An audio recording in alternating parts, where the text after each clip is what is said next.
കോൺഗ്രസിൽ മുഖ്യമന്ത്രി കസേരയ്ക്കായി വടംവലി തുടരുകയാണ്. വി ഡി സതീശനും കെ സി വേണുഗോപാലും രമേശ് ചെന്നിത്തലയുമാണ് മുഖ്യമന്ത്രി സ്ഥാനത്തിനായി അവകാശവാദവുമായി മുന്നിലുള്ളത്. എം എൽ എമാരിൽ ബഹുഭൂരിപക്ഷവും കെ സി വേണുഗോപാലിന് അനുകൂലമാണ്.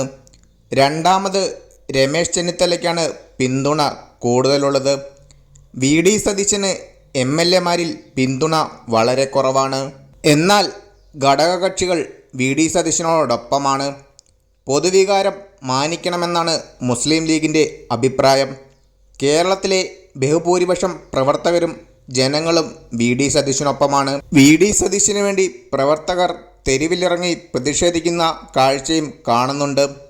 ഹൈക്കമാൻഡിന് വി ഡി സതീശനോട് താൽപ്പര്യമില്ലെന്നാണ് ലഭിക്കുന്ന വിവരം. മുഖ്യമന്ത്രി പദം ഇല്ലെങ്കിൽ വി ഡി സതീശൻ കടുത്ത നിലപാട് എടുത്തേക്കുമെന്നും സൂചനയുണ്ട്. എന്തായാലും തീരുമാനം ഉടനുണ്ടാകുമെന്നാണ് വിലയിരുത്തുന്നത്. ആരാകണം കേരളത്തിൻ്റെ അടുത്ത മുഖ്യമന്ത്രിയെന്ന് നിങ്ങൾക്കും അഭിപ്രായം പറയാം.